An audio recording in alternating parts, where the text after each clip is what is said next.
I wonder if you like to travel and explore new places. We live in a beautiful world, don't we, with so many exciting, wonderful places to visit.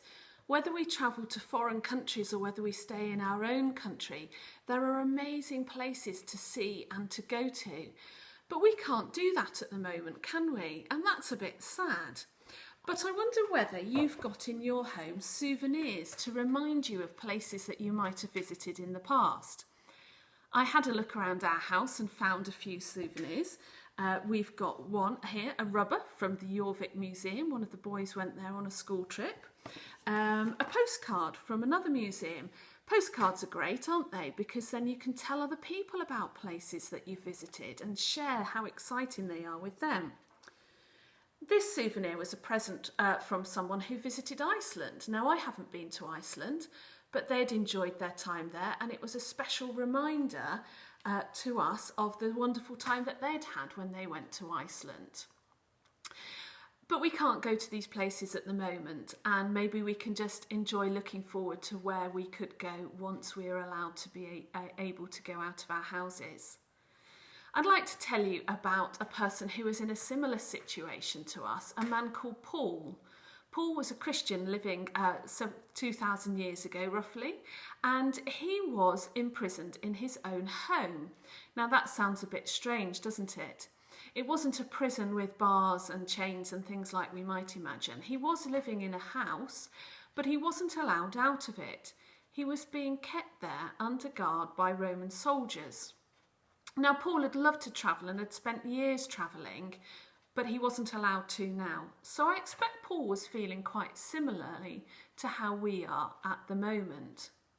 But let's just rewind a bit and find out, first of all, what did Paul do when he travelled? Why did he love travelling? And how had he ended up in prison in his own home? Now, Paul hadn't always been a Christian. In fact, he'd hated Christians, really hated them, and had been quite horrible to them. But one day when he was travelling along a road, he met Jesus. Now, when I say he met Jesus, this happened after Jesus had died and risen again. It happened even after Jesus had gone back up to heaven to be with God. So what did he mean when he said he met Jesus? Well, he describes it as seeing a bright light and having a vision, if you like, almost like a dream, only it was real. He really believed that he had seen Jesus alive. And this convinced Paul that Jesus was who he had said he was, that he was God's son. And it changed Paul's life. Paul was so excited by having met Jesus that he wanted to travel and tell as many people as possible the amazing good news of Jesus. So that was why Paul ended up travelling all around this area of Europe and the Mediterranean, telling people all about Jesus. Now, on one of his travels, he went to a city called Ephesus, which is in what we call Turkey nowadays. Can you see this sort of bluish grey country here called Turkey? Ephesus was a city on the edge of Turkey there, and Paul went there to tell the people who lived in Ephesus all about the good news of Jesus. Well, while Paul was in Ephesus, he visited a place that was very famous. In fact, if you were a tourist and visiting Ephesus, you would have wanted to go there yourself. It was an enormous temple. A temple's a bit like a church, but it wasn't a temple to God. It was a temple to a pretend God. And Paul didn't like that. He didn't think that was the right thing to do. But if you liked going to visit this temple, then you could buy a souvenir. There were people who sold little statues of the pretend god, and you could buy one to take home to remind yourself of your visit to the temple, or maybe to give to a family member so that they could worship this pretend god. But as Paul told more and more people about Jesus and more people became Christians, less and less people wanted to visit the temple. So less and less people bought the little souvenir statues. And this made the people making the statues and selling them really cross. They started to lose money, and they were really cross with Paul for teaching about Jesus. They tried to stop Paul. In fact, the whole city ended up having a huge fight and an argument over what Paul was doing and how these people were losing money, not being able to sell their souvenirs anymore. So Paul had to leave Ephesus, and he carried on travelling around Europe and the Mediterranean. I've lost where we are. Here we are. But lots of people didn't like what Paul was saying, and that's how he ended up being arrested by the Romans and put in prison in a house in Rome, in Italy. So Paul had this real passion and desire to be God's messenger. So what could he do now? He was stuck at home. Well, he did what a lot of us are doing. He used the modern day technology to keep in touch with his friends in places like Ephesus.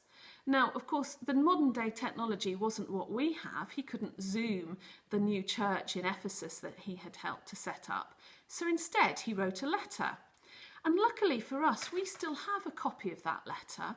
It's in the Bible, and it's called the letter to the Ephesians.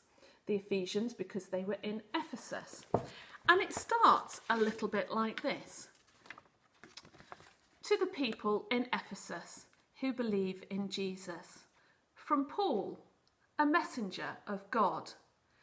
And Paul basically used his time in prison, stuck at home, to write letters to the people in Ephesus to encourage them to keep sticking to their faith, to learn more about God and Jesus and what it means to be a Christian.